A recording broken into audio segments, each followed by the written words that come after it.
Alright, good evening and welcome back. Gravitation का lecture number 5 करीबन आखिरी लेक्चर होगा। मैं इसमें चीजों को खत्म करने की कोशिश कर रहा हूं। लास्ट टाइम हमने एस्केप स्पीड देखी। You know the speed with which a body which is stationary has to be thrown so that it escapes the earth's gravitational field is called escape speed. The general equation for escape speed for a stationary body at a height h is root of 2gme over re plus h. And if the body is on the earth's surface h becomes 0. So your escape speed is root of 2gme over re, which comes out to be करीबन 11.2 kilometre पर second. भाई ये बहुत ही important expression है।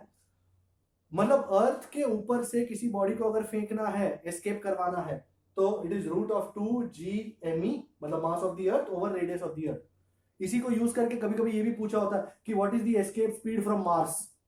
तो अगर मास दिया हो तो यहाँ पे mass of Mars and radius of Mars, दिल में मार्स है। और अगर जुपिटर पूछा हो तो यहाँ जुपिटर और यहाँ पे जुपिटर। गलना ठीक है, कोई दिक्कत इसमें?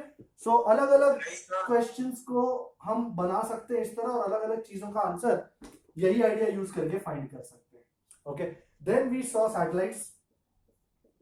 भाई heavenly objects that orbit around any planet due to the gravitational force of that planet are called satellites.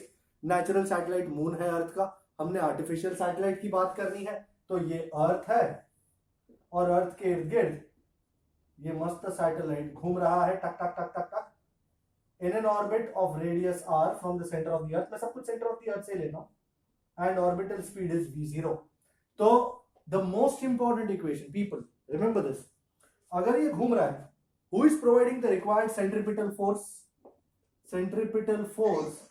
Earth's gravitational force. So gravitational force between the earth and the satellite.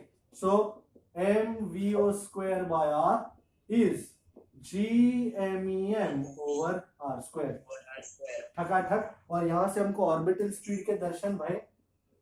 Orbital speed मस्त equation था,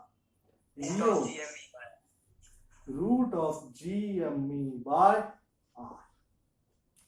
भाई you everybody knows r is equal to re plus h। तो अगर आपको यहाँ पे re plus h लगाना है, बी माई गेस्ट। मैं अगर एक से काम खत्म हो जाता है तो मैं दो एक चीजें नहीं लिखता, तो मैं r लिखता हूं, तो r is always re plus h। So if satellite is close to the earth surface, अगर अर्थ के सरफेस से काफी क्लोज है तो h is nearly equal to 0। तो तुम्हारा r कितना हो जाता है? करीबन re। So for a satellite close to the earth vo is root of gme by re। Okay, ये बात मैंने शायद लास्ट टाइम नहीं बताई थी, आज बता रहा हूं। So satellite is close to the earth surface, तो h करीबन 0 है, तो r is equal to re। तो यहाँ पे re लगा रहा है। फिर टाइम पीरियड की बात करी। जब सैटेलाइट टक टक टक टक टक टक टक टक घूम के पूरा एक रेवोल्यूशन खत्म करता है, तब distance is speed into time. तो 2 पाई r, स्पीड कितनी v0, टाइम कितना t। एंड इस चीज को मैंने स्क्वायरिंग बोथ साइड्स करके एक बढ़िया सा इक्वेशन में इसको उड़ा रहा, एक बढ़िया सा इक्वेशन ले आया था जो ये कह रहा था कि मस्त इक्वेशन। मैंने स्क्वायरिंग बोथ साइड्स किया, फिर v0 स्क्वायर की वैल्यू डाली gme by r, and I got t square is 4 pi square by gme into r cube. Looking at this equation, 4 pi g and me are all constant. So as 4 pi gme are all constant, so t square proportional to r cube. This was Kepler's third law, which was valid for satellites also. All right, t square proportional to r cube was Kepler's third law, which was valid for satellites. मैंने आपको एक illustration homework में दिया था, and I think it was illustration number I don't know, and जिसमें ये जो 4 pi square by gme है उसको k का नाम दिया है, it's called k, and they've given it its value 10 raise to, ये सब कुछ वैल्यू डाल करके I think 10 raise to minus 13, isn't it? Yes, sir. हाँ ना, सेकंड स्क्वायर पर metre square, Meter cube. Metre cube, sorry, Illustration 8.7. 8.7. So people ask me, and they have asked you to convert this convert to days and years na days and kilometer. So people were perturbed, so sir क्या करने का क्या इसमें? अरे बाबा, तुम chapter 2 units and measurement जो करते थे वही करना है. आपको पता है 1 kilometre is 1000 meter. So how much is 1 meter? Isn't it 1 upon 1000 kilometer or 10 raised to minus 3 kilometer? उसी तरह 1 day,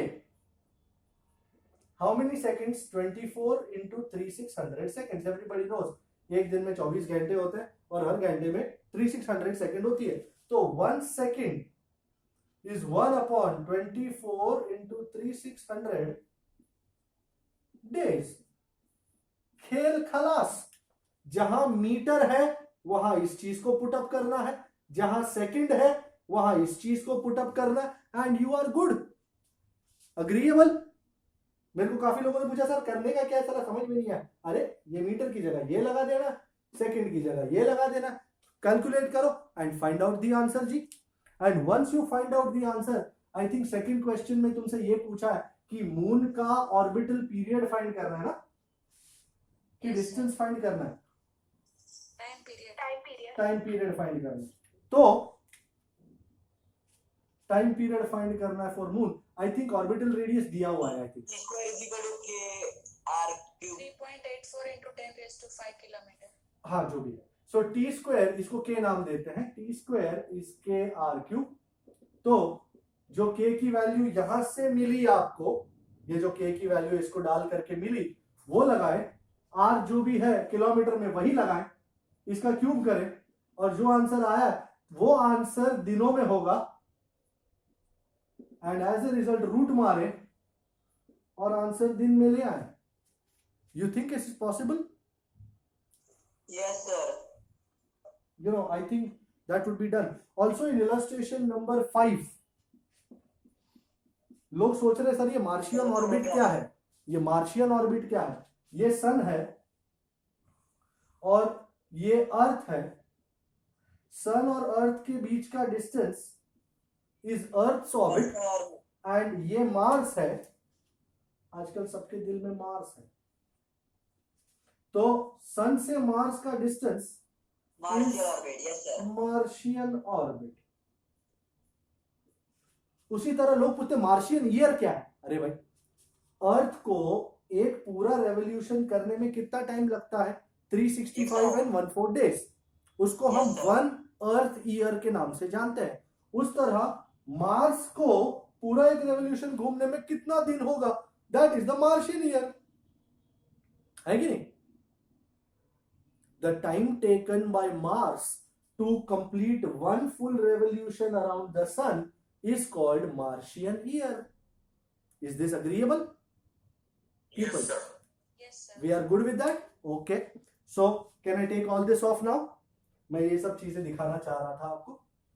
तो, if you want, you can take a screenshot of all this so that you are not. मैं Martian year का definition लिख दूं. Time taken by Mars to complete one revolution around the sun. Okay, I'm giving you 2 seconds. You might as well take a screenshot so that you can use it in the future. Yeah, sorry. Sir, I have applied the same formula in the above example illustration 7. Sir, but days value is coming little different. How little different? In answer it is given t is equal to 2.48 and my value is coming to 0.56. थोड़ा उसमें कोई बहुत बड़ा difference नहीं है. That is not a very big difference. Yes, sir. थोड़ा बहुत calculation में थोड़ा इधर उधर चलता रहता है. That is not a cause of concern. बरोबर. हाँ, उन लोग का 2.48 आ रहा और तेरा 4.28 आ रहा है, तो that is a cause of concern. That is a real cause of concern. थोड़ा थोड़ा तो इधर ऊपर नीचे चलता है, बरोबर। मेन मुद्दा राइट होना चाहिए, मेन आइडिया राइट होना चाहिए। ओके भाई सर जी। और एक वर्कशीट का समझा ना सर, उसमें भी पाई स्क्वायर की वैल्यू के कारण सर पूरा सम रॉन्ग हो गया था। कोई एक चीज के कारण पूरा सम रॉन्ग कभी नहीं हो सकता। या तो तूने कैलकुलेशन में मिस्टेक करी या उसको डालने में मिस्टेक करी होगी, आई एम श्योर। यस सर, मैंने आपकी तरह 10 डाल दिया और फिर आंसर में 9 पॉइंट था सर। अरे पर तू 10 डाल दे अगर, तो तेरे आंसर में थोड़ा डिफरेंस आएगा। कोई 9.89 और 10 में कितना फर्क है? क्या बहुत फर्क है क्या? नहीं। सो शायद तेरी वैल्यू थोड़ी इधर उधर आ जाए, पर तेरे पावर में कोई फर्क नहीं पड़ेगा। Okay Divya, is that agreed? Yes sir. Okay.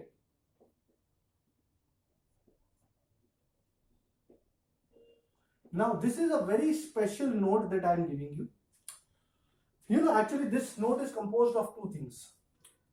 One, जैसे आप और मैं, we are stationary on the surface of the earth.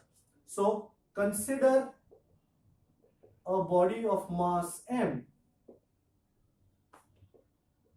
Stationary is the key word, on the earth's surface. Now the question is, तेरी या मेरी टोटल एनर्जी क्या है? Everybody will tell me, sir, total energy is kinetic plus potential. सही है? So total energy E is K plus U. भाई, how much is your kinetic energy? क्या आप मूव कर रहे हो क्या? नहीं ना, यू आर स्टेशनरी। तो स्टेशनरी बॉडी की काइनेटिक एनर्जी क्या होती है? 0। And what is the potential energy of your body on the surface of the earth? Minus.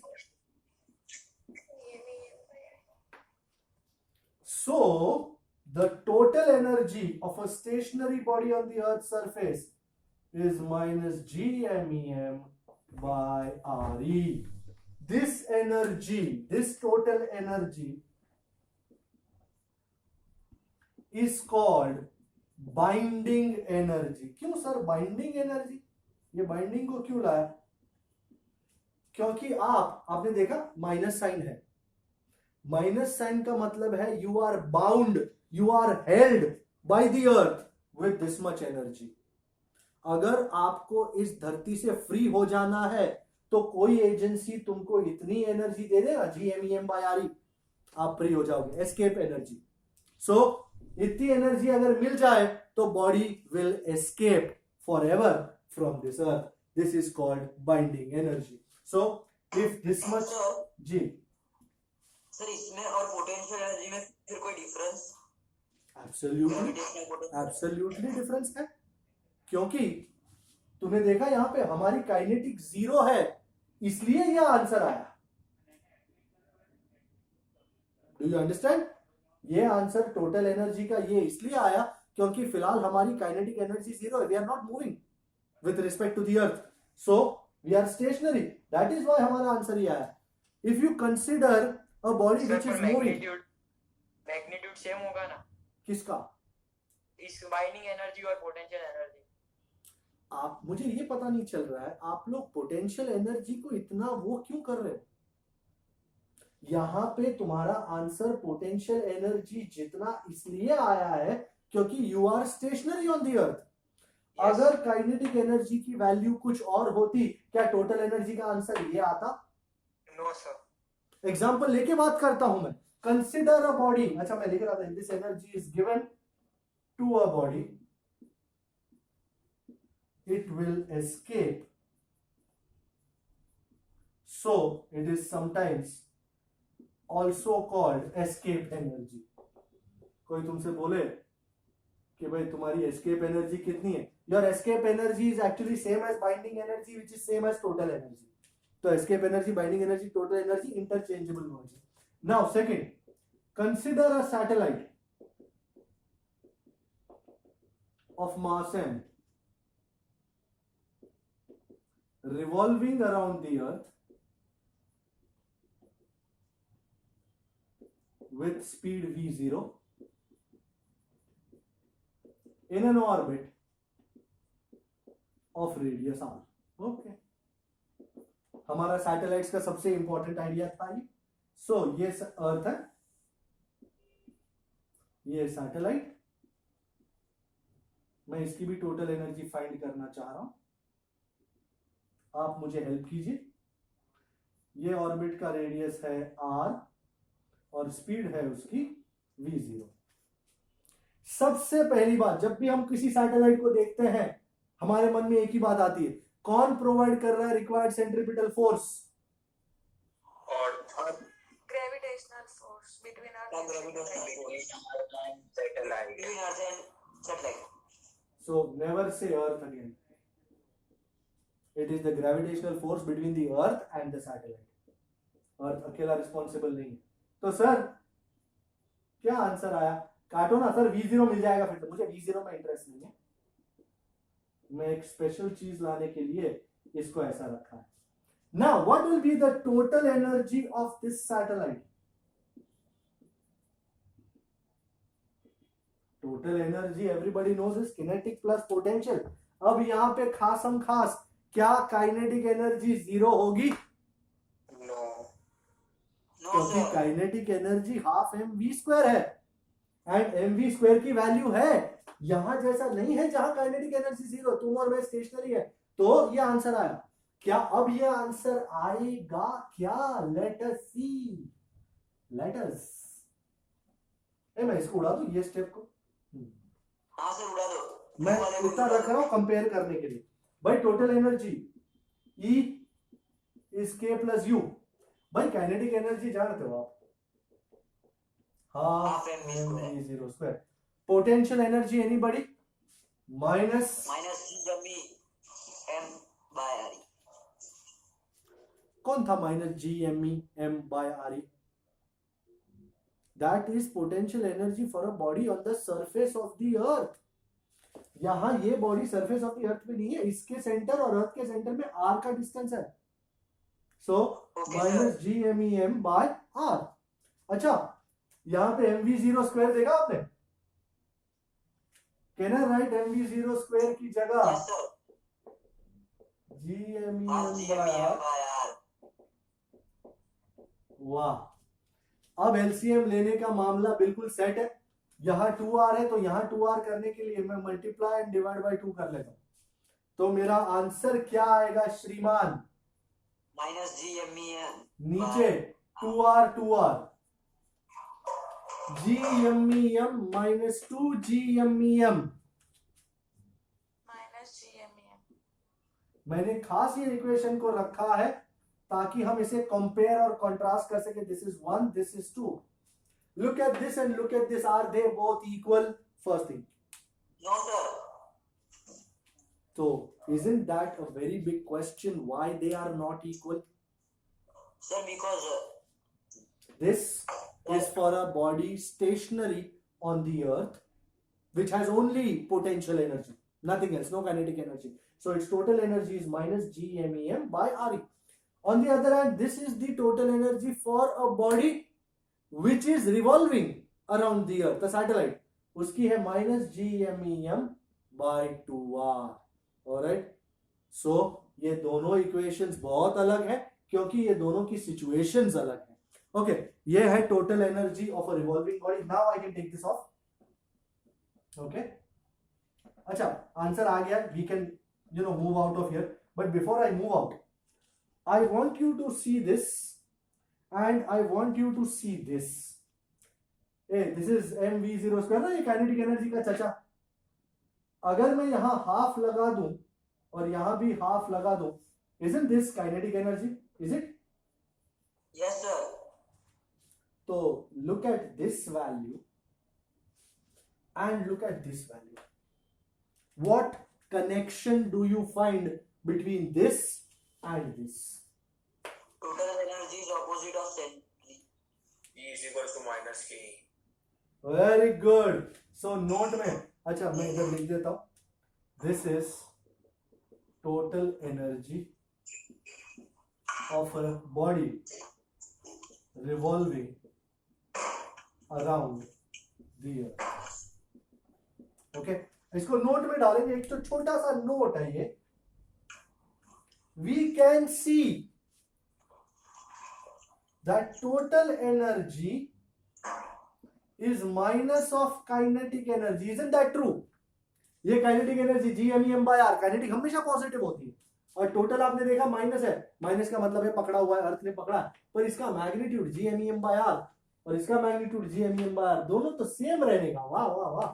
So total energy is minus of kinetic energy, therefore E is minus K.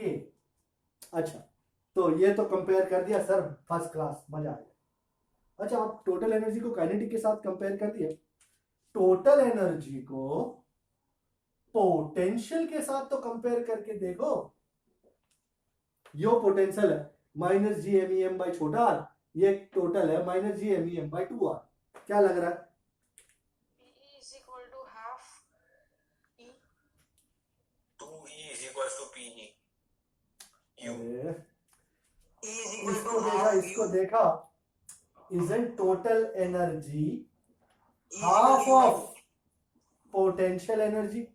Sign Yes, sir. remaining same, sign remaining same. So E is half U or U is 2E.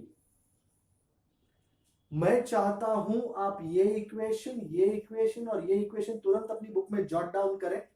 हम इसके साथ काम करेंगे थोड़ा सा. या sir આમાં જે સેકન્ડ વાળામાં તમે લખ્યું કે total energy is half PE નોટમાં, हाँ, એ હાફ PE ક્યાંથી આવે? PE is half total energy ના આવે? ओ बाय तेरा, मैं ये उड़ा दूं, ये वाला ले लूं. હા sir. Anybody wants to see this?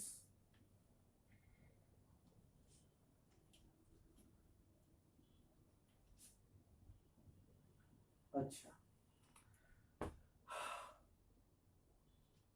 Total energy का इक्वेशन क्या है PK? Minus GMEM by R 2I.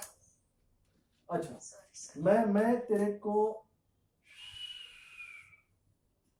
एनु पहचानिया तुसी? हाँ, minus sir, potential energy. GMEM by R. यो पोटेंशियल एनर्जी नहीं है क्या? Okay sir, got it. है जी. હા સર. कोई शक, कोई शंका નો नहीं? સર. ये 3 इक्वेशन लिख लिया आपने, और ये तो बहुत यूज होने वाला है, ये तो बहुत ही, मतलब एक न्यूमेरिकल में यूज करूंगा. ओके, मैं देख रहा हूं, I think illustration 8.8, I think आप please. Okay, illustration 8.8 on the roll. 400 kilo की सैटेलाइट है, mass of satellite is 400 kg in a circular orbit of radius 2RE. So R1 is 2RE about the earth.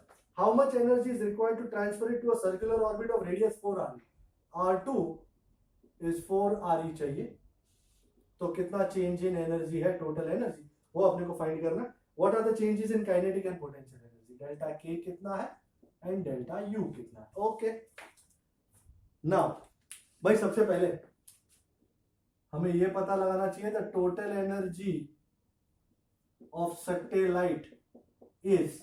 भाई आपको total energy की formula अगर याद ना हो तो कोई गम की बात नहीं, पहले फॉर्मूला लिखना हमेशा लाजमी रहता है. Total energy is minus GMEM by 2R.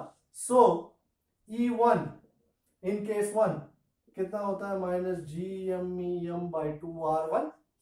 अच्छा, R1 की वैल्यू कितनी है? 2RE, तो 2 इंटू 2RE कितना होगा भाई साहब? Did you understand? मैंने R1 की जगह 2RE लगा डाला, तो 2 into 2RE is 4RE. And E2 final energy, इसको EI और EF कहना है तो भी आपको कोई प्रॉब्लम नहीं है, EI और EF कहें. Okay, minus GMEM bye 2R2.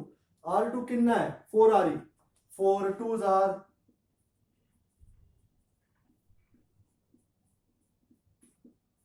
सो कितनी एक्सेस एनर्जी है? सो चेंज इन एनर्जी, चलो भाई कौन बताएगा change in energy? EF EF minus E. EI. तो आओ पहले EF कहाँ है? ये रहा. Minus GMEM by 8. RE. Minus, minus minus plus. हाँ आएगा, तेरा टाइम आएगा. एक काम करें, माइनस GMEM by RE निकाल दो sir. GMEM by RE, minus minus plus हो गया, आगे आ गया. GMEM by RE, GMEM by RE common लिया मैंने. आप चाहो तो 4 भी कॉमन ले सकते हो, कोई प्रॉब्लम नहीं. पहले एक काम करें, ये एक बार फिर से लिख देते हैं ताकि किसी को दिक्कत ना हो. एंड अब 4 RE निकालते हैं. GMEM by 4 RE कोपचेवाड़ी में 1 माइनस ये 8 की वजह से क्या निकला, हाफ. हाफ. 1 माइनस हाफ कितना होता है सरकार? Half sir. क्या बात करते हैं सच्ची. GMEM by 8 RE. I think we are ready. आप चाहते हो तो, but GME isn't it equal to GRE square? मेरा बहुत बड़ा हथियार है ये कैलकुलेशन को इतना छोटा कर देता है कि कभी कभी पता ही नहीं चलता क्या है कहाँ पे कैलकुलेशन. ये अंदाजा है ना, ये मैंने कैसे लिया. लास्ट टाइम हमने लिया था एक दो बार. छोटा Yes, sir. GME over RE square, ये उनके लिए जो सो गए थे या कहीं खो गए थे. Wow, 1/8 mgre. क्या आप लोग रेडी हैं कैलकुलेशन के लिए? चलो धमाधमी मचा देते हैं. m कितना 400, g कितना 9.8, re कितना 6.4 into 10⁻⁶. चलो भाई साहब, 8 5 40. चल 9.8 into 50 into 6.4. give me an answer.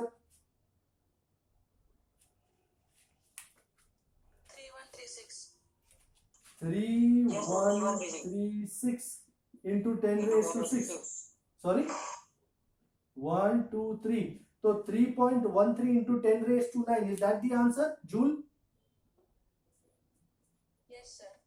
3.13 into Yes, sir. 10⁻⁹ joule. ओहो, इतनी एनर्जी चाहिए. इधर सम खत्म नहीं होता, उनको डेल्टा ई के संगे संगे डेल्टा के और डेल्टा यू भी चाहिए. तो हम क्या रेडी हैं? Can I take this off now? Delta is equals to minus delta K. My God. But that is possible because E is minus K. We Delta is equal to delta K plus delta U. know E is minus K. So do you agree delta E is minus delta K? delta ही तो लगा रहा. तो delta E आ चुका है. कितना है? ये रहा. कितना है? 3.13 into 10⁻⁹ is minus delta K. तो माइनस यहाँ ट्रांसफर मारो. Minus 3.13 into 10⁻⁹. My God, Divya, you are so smart. Also, अब पोटेंशियल एनर्जी की बात है. Potential energy E delta U. was 2U, है ना? E was 2U. नहीं, हाँ सर आएगा. Sir, 2E is equal to U. Equals to U. बराबर ना? Okay. U is equal to 2E. So, 1.56. तो धमाधम 3.13, No sir, 1.5. 6.26. नहीं sir, 1.56 नहीं होगा. 6.26. ठीक है. क्या बोल रहे हो? 1.56 नहीं होगा सर. 6.26. अरे 6.26 into 10⁻⁹. कौन है 1.56 वाले चाचा? सर हाँ, सर ये राइट में आपने GME is equals to GRE square लिया, हाँ. तो वो लिए बिना भी हो सकता है ना सर? GRE स्क्वायर लेने का एक ही कारण है, मेरा कैलकुलेशन एकदम छोटा हो जाए. नहीं तो तू सोच, तेरे को G लगाना पड़े, ME लगाना पड़े, M लगाना पड़े, RE लगाना पड़े. 1 2 3 4 वस्तु. यहां पे सिर्फ 1 2 3 वस्तु. पर इसका कतई आग्रह नहीं है. आप चाहो तो इसी में वैल्यूज लगा करके बिल्कुल कैलकुलेट कर सकते हो. No problem at all. छोटा करना है तो GRE स्क्वायर लगा सकते, नहीं तो देयर इज नो प्रॉब्लम. कोई कंडीशन नहीं कि लगाओ ही नहीं. Yes, आपके sir. ऊपर है. बरोबर है. Is this agreeable? Okay. Yes, sir. Okay, and now let's go to a very lovely topic, the various types. There are 2 types of satellites that are there in artificial level. हम जो भेजते हैं वो 2 type की satellites हैं. एक है जियो stationery satellites which are primarily used for communication, entertainment. जो आप देखते हो ये सास बहू की सीरियल आपकी फेवरेट है, कभी सास भी बहू थी न कभी क्या थी पता नहीं, वो सारी की सारी ऐसी सैटेलाइट से आ रही है जो अर्थ से बहुत दूर है और वो पूरे पैन एशियन रीजन में वो चीज ब्रॉडकास्ट कर दी. All this is satellite television. So sir ये समझ नहीं आया सर. सॉरी सर आपने लास्ट स्टेटमेंट यूज किया ना, वो समझ नहीं आया. पर मैंने तो कुछ समझाया ही नहीं, मैंने तो सिर्फ कहा है. क्या कौन सी बात समझ में नहीं है? क्या कह रहे हैं? सर आपने जो लास्ट स्टेटमेंट बोली ना सर, अरे तो तुझे सुना ही नहीं दिया या तुझे समझ में नहीं आया? समझ नहीं आया सर. अच्छा पर क्या स्टेटमेंट था वो तो बता. अरे सैटेलाइट टेलीविजन जैसा कुछ आपने बोला ना, सास भी कभी बहू थी, वो कब कहाँ से आती है, पैन एशियन ऐसा कुछ. हाँ पेनिशन वाला वो लास्ट पॉइंट. अच्छा तेरे घर पे जो टाइम है सास बहू की सीरियल आने का, क्या वही टाइम पे तेरी तेरी मौसी रहती है यहाँ पे कहाँ पे श्रीलंका में, वही टाइम पे आता है? हाँ. सर श्रीलंका में वही टाइम पे आता है. नेपाल में रहते वही टाइम पे आता है? हाँ.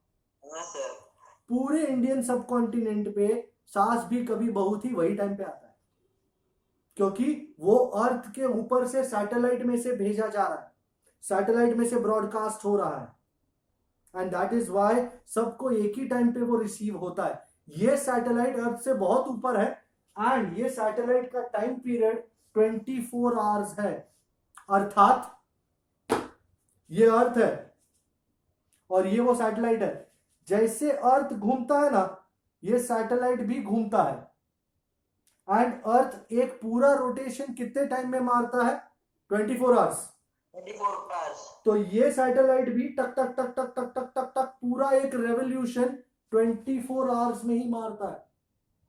इसका मतलब है अगर सैटेलाइट अहमदाबाद के ऊपर है फिलहाल और अर्थ भी घूम रहा है, सैटेलाइट भी घूम रही है, सैटेलाइट हमेशा अहमदाबाद के ऊपर ही रहेगा. तो इसमें खुश होने की जरूरत नहीं कि सर अहमदाबाद के ऊपर सैटेलाइट है, तो टेंशन लेने की जरूरत नहीं. So this satellite remains stationary with respect to a certain point on the earth. That is why it is called a geostationary satellite. Its time period is same as the time period of rotation of the earth, which is 24 hours. So these satellites are primarily used, these are mainly used for communication. Satellite phones वगैरह वापरते ना आप उसके लिए, entertainment etcetera. For example हमारी INSAT series, तुमको पता है इनसैट सीरीज की सैटेलाइट्स ये इसी के लिए बनी है, कम्युनिकेशन एंटरटेनमेंट पर्पस के लिए. ओके, सो नाउ हियर हम जानना चाहते हैं अगर T 24 आवर्स हो तो कितना डिस्टेंस होता है from the centre of the अर्थ, कितना ऊंचा होना चाहिए वो सैटेलाइट को. ये अर्थ है और ये सैटेलाइट, ये कितना होना चाहिए? मेरे पास एक फॉर्मूला है, T square is 4 pi square by GME into R cube. Are you aware of this formula? Yes sir. इसमें टी की Yes, जगह sir. 24 आवर्स सब्स्टिट्यूट करो, जी की वैल्यू, एमई की वैल्यू, पाई स्क्वायर की वैल्यू सब्स्टिट्यूट करो. आपको पता है आर कितना आता है? वी सर गेट, कितना आता है? बता तो बेटा, 42,260 kilometre. This is from the centre of the earth and everybody knows. Minus कर देंगे. So R is equal to R E plus H. तो एच की वैल्यू कितनी आती है पता?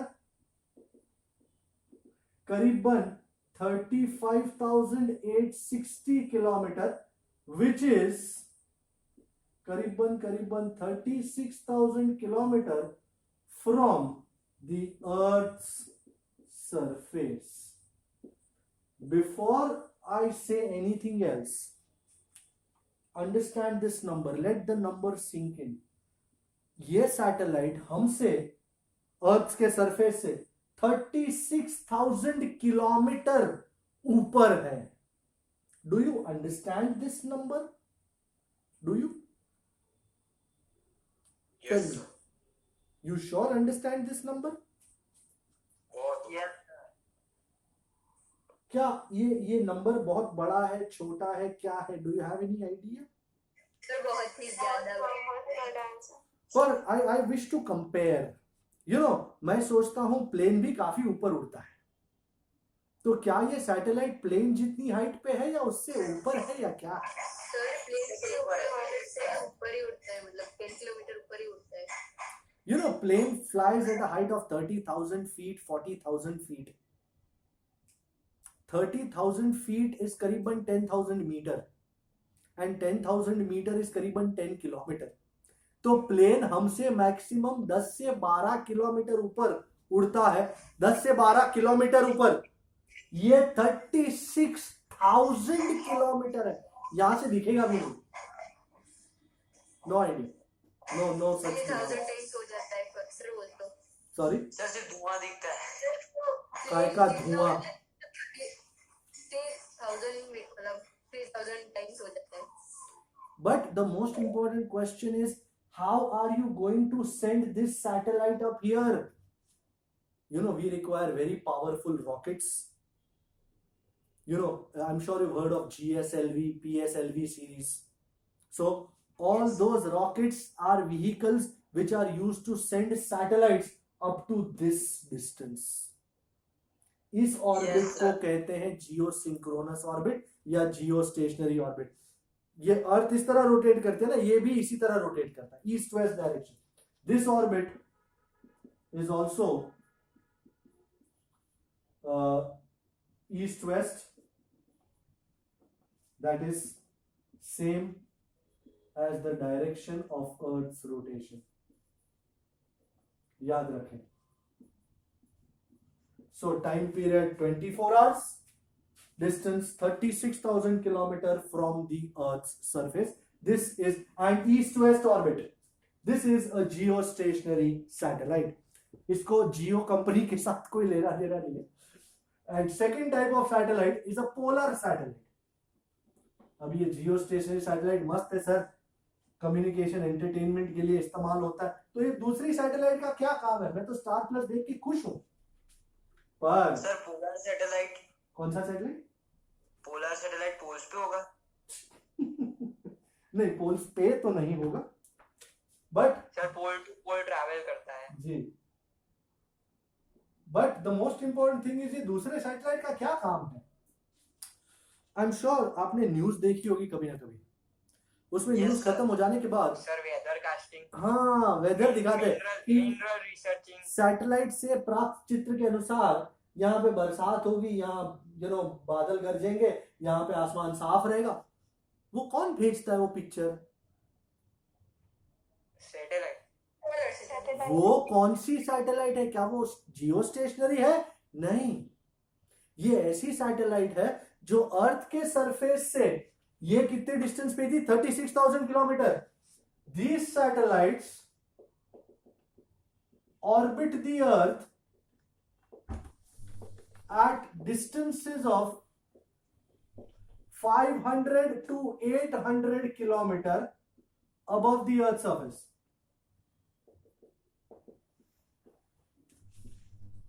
500 to 800 kilometer. If you are lucky enough. Acha, I'm sure you've seen that beautiful movie called Parmanu, John Abraham and people. Have you Yes, watched sir. that movie?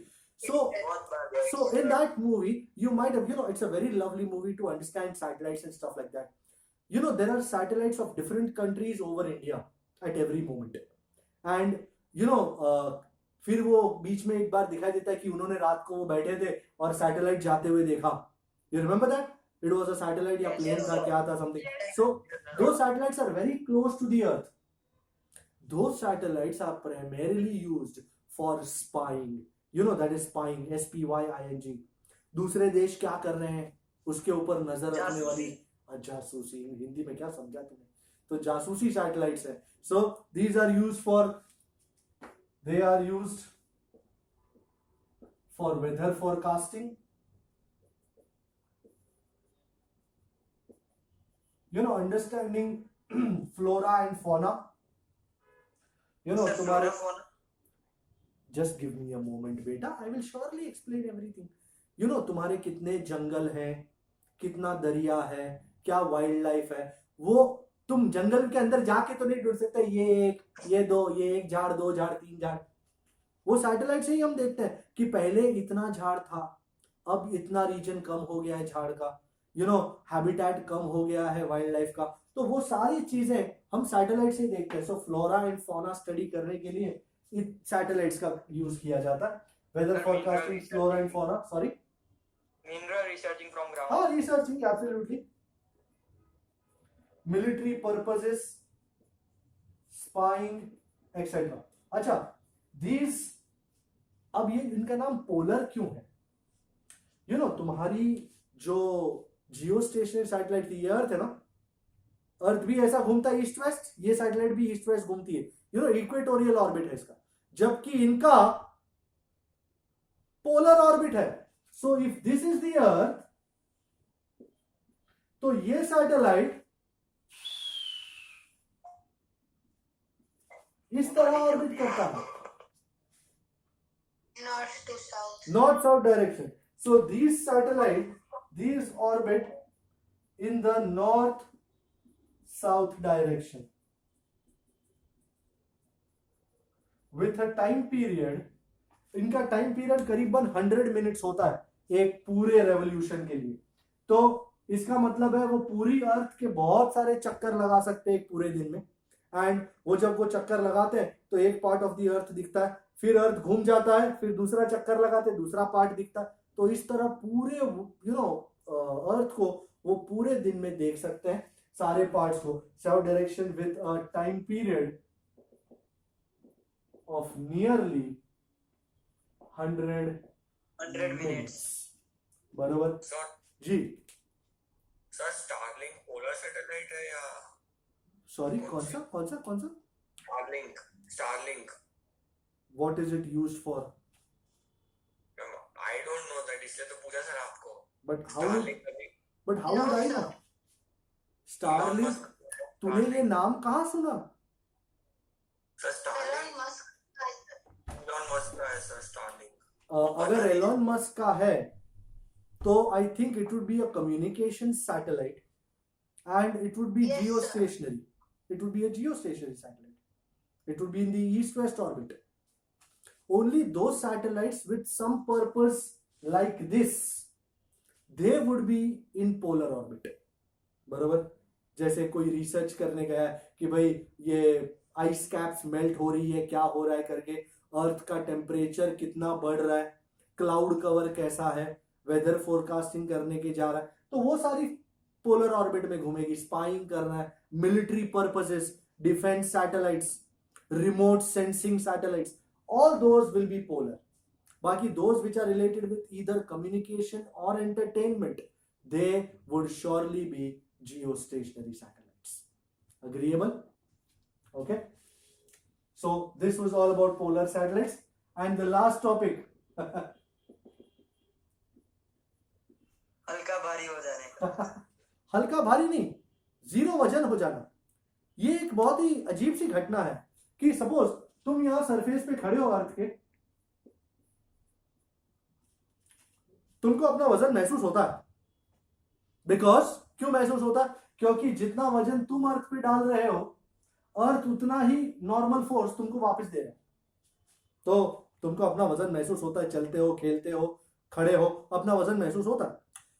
But अगर suppose कोई चीज गिर रही है, ये बॉल गिर रहा है, do you agree this ball's weight is mg and it is falling freely, तो इसकी मां कहां होगी? ऊपर की डायरेक्शन में sir. So what is the net force on this body? G minus ma. Which is mg minus ng, which is 0. वैसे ये बॉडी इनएनिमेट है, बॉल है, बट अगर ये बॉल को फीलिंग होती तो ये बॉल फील करता कि मैं तो जरा भी वजन नहीं है मेरा, I am weightless. That is what the feeling of weightlessness is. I hope you remember, हमने चैप्टर 5 में वो अंकल को किया था जो लिफ्ट में खड़े थे। लिफ्ट वाला वो अंकल लिफ्ट में खड़े थे, Numerical 5.13. Freely falling. freely falling. So if it's a freely falling body, the body would not, freely falling system, then the body would feel a sense of weightlessness. आपने आई am sure बहुत सारी movies देखी हैं जिसमें international space station दिखाते हैं, अलग अलग मैन्ड फ्लाइट्स दिखाते हैं. Those astronauts have a feeling of weightlessness. Why do they do that? Because suppose this is Earth and this is satellite. Don't you agree there is the acceleration of this satellite towards the center of the Earth? In short, this satellite is falling freely with respect to the Earth. And इसके अंदर का हर part weightless होगा. अगर कोई बंदा खड़ा है तो उसको खुद का वजन फील नहीं होगा. वेटलेस का मतलब ये नहीं है कि जीरो वजन हो जाना, नहीं. वेटलेसनेस का मतलब ये है कि you do not feel your own wait. The body does not feel its own wait. The net force of the body becomes zero. So if you have a person in space, you know, he's in a satellite, he will not have to walk. He will not have to walk. वो just सिर्फ हाथ लगा के थोड़ा यो जाएगा, आगे बढ़ जाएगा, यो जाएगा, आगे बढ़ जाएगा. उसको चलने की जरूरत नहीं पड़ेगी. एज अ रिजल्ट उनके बॉडी जो होते हैं वो ढीले पड़ जाते हैं. एंड अगर you know international space station में, I am sure you know, लोग रहते हैं वहां पे, 6-6 महीने की शिफ्ट होती है. नासा में एंटी ग्रेविटी रूम है ना? वो तो है ही, पर जो लोग आईएसएस पे रहते हैं, you know, this international space station is the collaboration of many nations. They are there. तो वहां पे लोग रहते हैं क्योंकि उनको, अभी तुम चलते हो, तुमको अगर खाना खाने कहीं जाना है, अपने डाइनिंग रूम में जाना है, तो तुमको 10 कदम चलना पड़ेगा डाइनिंग रूम तक. वहां से फिर कहीं और जाना है तो 15 कदम चलना पड़ेगा. इन लोगों को तो चलना ही नहीं पड़ता. एज ए रिजल्ट हवा में तैरना पड़ता है सर. तो उसमें कोई ज्यादा एनर्जी तो जाती नहीं, तो उनको बहुत एक्सरसाइज करनी पड़ती है दिन भर, you know, cycling, weight lifting. They have to work out ताकि एनर्जी यूज हो. Alright, look at this please.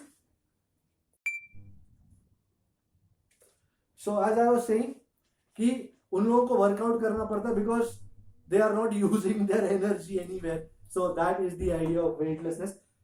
Space में अगर कोई व्हीकल हो, कोई सैटेलाइट हो, या कोई manned, you know, aircraft ho, you know, spacecraft ho, so those people inside, the things inside will experience a state of weightlessness. All right, this is where the chapter is over. Okay, I want you to look at a very beautiful numerical. I want you to look at numerical number, all the same ideas somewhere. I want you to look at, Sir, I have one doubt, sir. yeah, sure, go ahead. Sir, in the movie Gravity, when the station blasts, air particle will move in a velocity and it hits the woman. It hits the woman, Okay. and then the woman starts rotating continuously. Huh. How that? That is a spin. That is a free spin. You know, when you get blasted out, you know, तुम्हारा कौन सा, तूने ये देखा है कि उनकी जो कुर्सी थी, उनकी जो चेयर थी, Yes, sir. Chair. it was a special type of chair. It had thrusters on it. Yes, sir. The mass was not evenly distributed throughout the entire chair. So as a result, उसको एक जगह पे फटका पड़ता है तो वो एक टेरिबल स्पिन में चली जाती है. एंड तूने ये भी देखा होगा कि वो जॉर्ज क्लूनी और सैंड्रा बुलक आके टकराते हैं धाड़ करके, तो एकदम अलग दिशा में घूमने लगते हैं दोनों. Yes, sir. And they have to straighten themselves. They have to, you know, work out that by using thrusters. वो अपनी कुर्सी के थ्रस्टर्स यूज करते हैं और धीरे धीरे एक सही ऑर्बिट में जाने की, एक सही लाइन में जाने की कोशिश कर रहे हैं. It was a very lovely movie. Absolutely laws of physics, purely laws of physics. Same with Apollo 13. I'm sure you've seen Apollo 13. Have you? Yes, sir. It's available on Netflix. Go and watch that movie. Ultimate. You know, spacecraft का mission कैसे plan होता है, ये mission कैसे execute होता है, लोगों को क्या क्या तैयारियां करनी पड़ती हैं एस्ट्रोनॉट्स को, ऊपर जाके क्या क्या इश्यूज आ सकते हैं. It's a very very lovely idea. First man, seen first man? Sir Interstellar भी है. भाई Interstellar is based on quantum mechanics. Interstellar is based on time travel. Very very high level. मैं जिसके साथ देखने गया वो बंदा तो 15 मिनट में सो गया। सर मेरे को तो बहुत मजा आई। मेरे को भी, but those people who do not have a science background, they will find that movie a little on the tougher side. You know, they will not be able to understand कि ऐसा क्यों हो रहा है, what is time travel, ये बंदा खुद ही वापस कैसे आया, ये बंदा खुद ही अपनी बेटी को कैसे साइन भेज सकता है. The ideas of quantum tunneling will not be understood by them. It is a very very high level movie. The same with Tenet. मैं अभी तक थोड़ा ही देखा, but Yes, anyway, sir. let's discuss that later. We are getting back. We are getting out of business. So we are good. Vishnu, that was okay. All right. Yes, sir. Okay. Let's rock and roll. I am looking at. मैं फिर से भूल गया कौन सा number मैं looking at कर रहा था. I am looking at number 19, number 8.19, and then we are looking at number 8.14. Okay. 8.19 and 8.14. अपनी बुक्स खोलें, न्यूमेरिकल को देखें, and let's see what the data is and what they want from us. Lovely things sir are here. पहले 19 या 14? पहले 19, because satellite के साथ link करता हुआ नंबर 19 है. सर वेटलेसनेस वाला कोई सम ही नहीं है। नहीं, it was just an idea. हर चीज में सम होना कोई लाजमी नहीं है. Okay, what does 19 tell you? It says, what does it say? It says a satellite orbits the Earth at a height of 400 kilometer above the Earth's surface. How much energy has to be expended to rocket the satellite out of the Earth's gravitational influence? Mass of the satellite is 200 kg, and mass of the Earth दिया हुआ है yummy 6 into 10 raised to 24 kg, and radius of the Earth, okay, everybody knows this here. 6.4 into 10 raised to 6 meter, and so on and so forth. Question ये है, इस satellite को कितनी energy देनी चाहिए ताकि वो अर्थ की ग्रेविटी से बाहर हो जाए? The satellite has to be given energy equal to its total energy. So when we give a body energy equal to its total energy, which is also binding energy, that body will go away from the gravitational field of the earth, of any planet. मैं फिलहाल अर्थ पकड़ रहा हूं. Okay, तो मुझे total energy find करनी है. भाई साहब, अगर कोई बॉडी रिवॉल्व कर रही है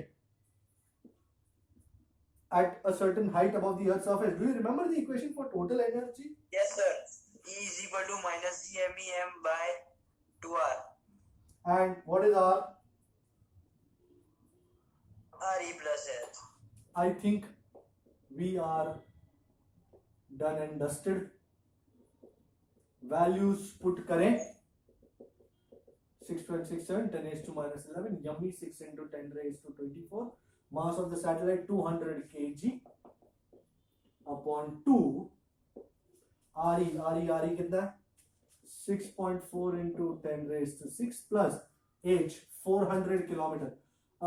That's 400 into 10 raised to 3. Now you will have to do it a little gently. Minus 11 plus 24 is 13. 13 and 2 is 15 upon 2. This is 4 into 10 raised to 5. Can I write this 64 into 10 raised to 5? 68 into 10 raised to 5. Oh yes, oh yes. Somebody give me the upper part. 1.56. Sorry? So 8.04. I don't know. What. 8.04. अच्छा, एक second. 2 तो cut गया. So 6.67 into 6. How much is that supposed to be? 40 something? 40, 42? 40.02. And so minus 40.02 into 10 raised to 15 over 64 plus 4, 68 into 10 raised to 5. 15 minus 5 is 10 raised to 10. 10 raised to 10. And 40 by 68 is... 0.58. Sorry? 0.58. So the total energy is minus 5.8 into 10 raised to 9 joule. So energy required to be given total energy कितनी है -5.8 into 10⁻⁹ तो अगर मैं 5.8 into 10⁻⁹ दूं given to the body to make it free is 5.8 into 10⁹ joule. Anybody confirming this for me?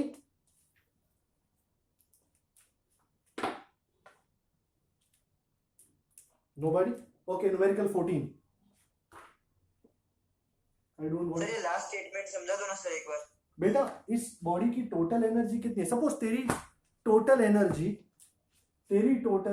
है -200 joule. इसका मतलब इस स्टेटमेंट का मतलब क्या है दिव्य की टोटल एनर्जी है -200 joule. What does that mean? It means कि दिव्य को अर्थ ने 200 जूल की एनर्जी से पकड़ा हुआ है. It's imperative that you understand this. Earth ने दिव्य को कितनी एनर्जी से पकड़ा हुआ है 200 जूल. तो अगर मुझे दिव्य को उखाड़ करके अर्थ से उखाड़ करके फ्री कर देना है तो मुझे कितनी एनर्जी देनी पड़ेगी?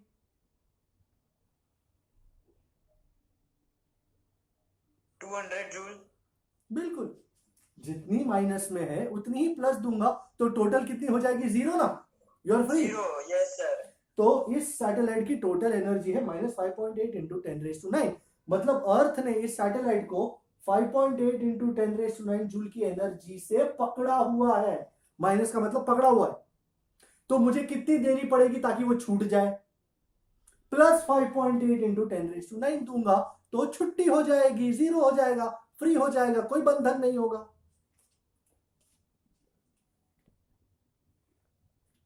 Okay, we are looking at 8.14. They say a Saturn year, जैसे वो मार्शियन ईयर नहीं था, Saturn year is 29.5. so time period of Saturn is 29.5 times time period of the earth. Earth को पूरा रोटेशन मारने में 1 साल लगता है टी. सैटर्न को 29.5 इयर्स लगते हैं. क्या बात है. सो अच्छा आप चाहो तो इस तरह लिख सकते हो 29.5 years. Time period of earth is 1 year. Okay okay चल इस तरह लिखते हैं. टक टक टक कहां गया? How far is Saturn from the sun if the earth is. अच्छा what is the radius of the Saturn orbit? If earth का है 1.5 इंटू 10⁸ किलोमीटर. इसको कहते हैं इंग्लिश में इजी पीजी जापानीज. क्या आप जानते हैं according to Kepler's law T square is equal to R cube. T square is not equal to R cube. T square is proportional to R cube. So TS by TE the whole square is equal to RS by RE the whole cube. तो मैं RS by RE को इधर ले आता हूं. मैं RE को अब तक खोलूंगा नहीं पत्ते उसके. मैं TS कितना है 29.5 ईयर. TE कितना है 1 ईयर. भाई इसका स्क्वायर तो मारो कोई.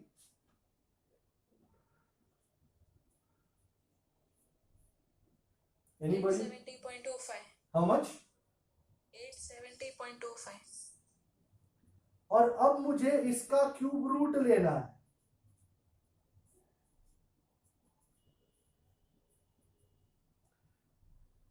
भाई कुछ लोगों को कैल्सी में क्यूब रूट फाइंड करना आता है. I am not one of those persons. तो मैं इसको फाइंड करने का एक तरीका बताता हूं आपको लॉगरिथम्स यूज करके. I hope you have a log table nearby. कैसे करेंगे? 1/3 जैसे मैं log लूंगा ना 1/3 जंप कर जाएगा बाहर. 1/3 log 870.25 और इस पूरे का एंटी लॉग. अच्छा 870.25 कितनी डिजिट्स है डेसिमल के पहले? 3. उसमें से 1 माइनस करो कितनी हुई 2. तो 2 पॉइंट. अच्छा 87. I hope somebody has log table. Yes, sir. 87 का 0 और 2. 87 का 0 और 2. 9396. Is somebody confirming?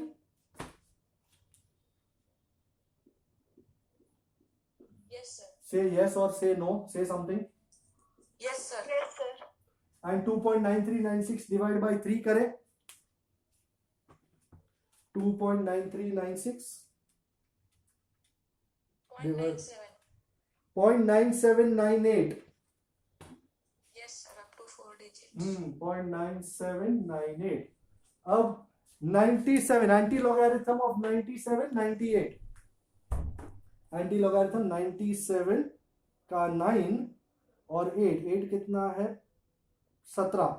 So 9528 plus 17 9545. Check सही है.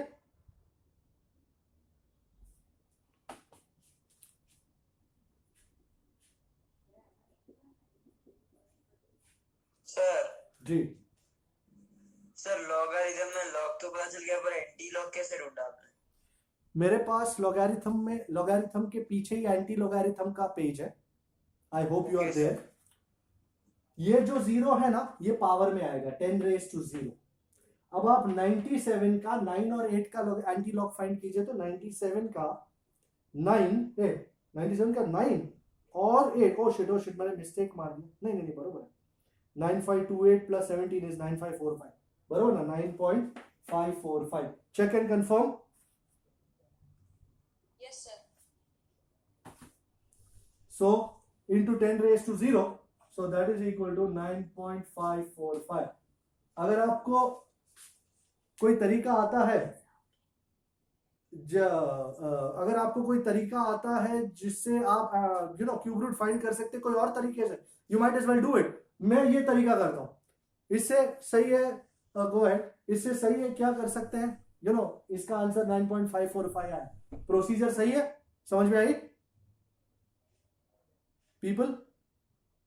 Yes, sir. Yes, sir. से समथिंग. ओके आप चाहे तो 9.545 इंटू 9.545 इंटू 9.545 करके यही आंसर आएगा आपका क्यूब रूट करके. हाँ सर वही आया. Very good. तो RS by RE is 9.545. So RS is 9.545 RE दिया हुआ था. कहाँ गया? ये रहा.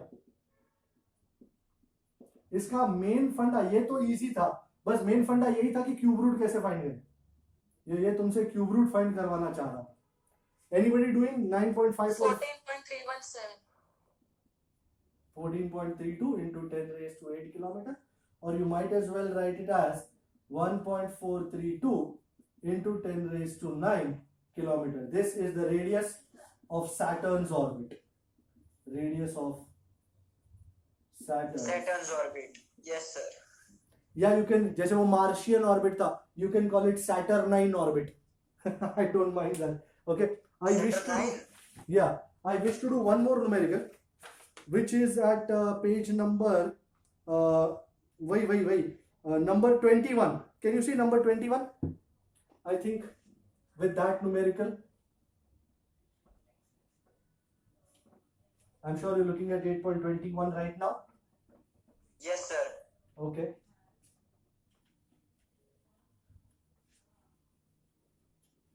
So what does it say? It says something. It says two heavy spheres, each of mass m1 is equal to m2 is equal to 100 kg, and radius, दोनों का radius same है 0.1 meter. अच्छा, दोनों का radius को बड़ा r लिखता हूँ. And they are placed 1 meter apart. Okay, कुछ इस तरह का सीन है. ये बॉडी 1, ये बॉडी 2. इन दोनों का रेडियस एक्चुअली 0.1 मीटर है, और दोनों के बीच में जो डिस्टेंस है वो 1 मीटर. 1 meter है. Okay. Yes sir. What is the gravitational force and potential at the midpoint of the line joining the center of the spheres? तो ये r/2, let us call it 0.0. Force चाहिए और potential चाहिए at the midpoint. Is an object placed at that point in equilibrium? If so, what is the equilibrium, stable or unstable? Okay, let's go. भाई अगर यहाँ पे कोई body है जिसका मास है m, ये है m1, ये है m2, और दोनों का आप बड़ा m ले सकते हो यार. You want to take it as बड़ा m, it's good. अब ये वाला इसको सपोज यहाँ पे बॉडी m रखा है, किस तरफ खींचेगा? अपनी तरफ. तेरी ओर. Yes sir. तेरी ओर. अब ये वाला इसको किस तरफ खींचेगा? उसकी ओर. If a body of mass m is placed at midpoint O, then force on it due to body 1 is F1 is G बड़ा M छोटा m by r by 2 the whole square, and force which is ये r square by 4, तो 4 ऊपर चढ़ गया, 4g बड़ा m छोटा है by r square, and force on it due to body 2. Don't you agree कि इसका magnitude सेम होगा सर, सेम ही होगा? Yes sir 4 And as F1 is equal to F2 and they are both opposite to each other, so what will be the net force? 0. 0. So net force F is equal to 0. वैसे ये बात मुझे यही पता चल गई थी कि ये मास है, ये दोनों का सेम मास है, डिस्टेंस भी सेम है, तो दोनों का 0 होगा, पर मैं ऐसा नहीं कह सकता क्योंकि मेरे को मार्क मिलने वाले हैं। अगर मैं ये सब नहीं लिखूंगा तो मेरा मार्क कटेगा। So be careful. Gravitational potential at point O, भाई gravitational potential isn't it potential due to body 1 plus potential due to body 2? Gravitational, हाँ सर इसमें खाली पोटेंशियल लिखा है, तो अगर ऐसा पोटेंशियल लिखा हो तो ग्रेविटेशनल पोटेंशियल फाइंड करने का सर। और क्या करेगा, बॉडी का मास दिया है तो ग्रेविटेशनल पोटेंशियल ही करेगा ना। एंड ग्रेविटेशनल पोटेंशियल का इक्वेशन नहीं 12th में जाके इलेक्ट्रिक पोटेंशियल मैग्नेटिक पोटेंशियल के साथ डील होगा, यहाँ तो ग्रेविटेशनल पोटेंशियल ही है। यस सर ग्रेविटेशनल पोटेंशियल का equation minus G M by R, तो minus G M one by कितना डिस्टेंस है R by 2 minus G M two by R by 2। भाई दोनों का मास सेम ही है ना, यस सर, तो ये 2 चढ़ गया ऊपर, तो minus 2 G M by R minus 2 G M by R कितना हुआ रे? -4 GM/r। अब टाइम वेस्ट मत करो, पुटिंग चालू करो।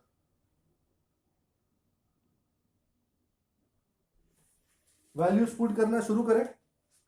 -4 इंटू 6.67 इंटू 10⁻⁻11। मास कितना है? 100 किलो। एंड डिस्टेंस कितना है? 1 मीटर। मस्त। 4 into 6.67 6 26.6 minus 26.6 into 10⁻⁹. So can I write this as minus 2.66 into 10⁻⁸? and gravitational potential का क्या होता है? जूल पर केजी। याद है पूछा था ग्रेविटेशनल पोटेंशियल का ऐसा यूनिट जूल पर केजी। अच्छा, as net potential is negative, so body is in, अगर वहां पे रखा हो तो body will be in unstable equilibrium. Okay, so negative gravitational potential की वैल्यू हो तो the body will be in a position of unstable equilibrium. Sir equilibrium क्यों है? क्योंकि नेट फोर्स 0 है। नेट फोर्स 0 है, इसका मतलब है इजंट दिस इक्विलिब्रियम? जब भी किसी बॉडी पे नेट फोर्स 0 हो, इट्स एन इक्विलिब्रियम। बस तुमको पोटेंशियल फाइंड करके देखना है कि इक्विलिब्रियम कैसा है, स्टेबल है कि अनस्टेबल है कि क्या है। तो इसको यूज करके आपको अंदाजा बैठेगा कि ये कौन सा नंबर है? 8.21 है ना? सो 21 सर। हाँ, तो आप ग्रेविटेशनल पोटेंशियल फाइंड करेंगे तब आपको अंदाजा बैठेगा कि ये इसकी वैल्यू क्या है और वो स्टेबल है या अनस्टेबल है। सो नेगेटिव है तो it is in unstable equilibrium. Alright, I think यहाँ पे मैं मैटर को क्लोज करूंगा। कुछ एक एडिशनल के बचे हैं तो आई थिंक, और आगे के थोड़े ओरल वाले बचे हैं, तो चैप्टर तो वैसे खत्म हो गया, बट आई थिंक बाकी के जो न्यूमेरिकल बचे हैं उनको नेक्स्ट टाइम यूज करके maybe we might be able to start a new chapter. Let's see, next time मिलते हैं, तब तक you stay safe, bye bye.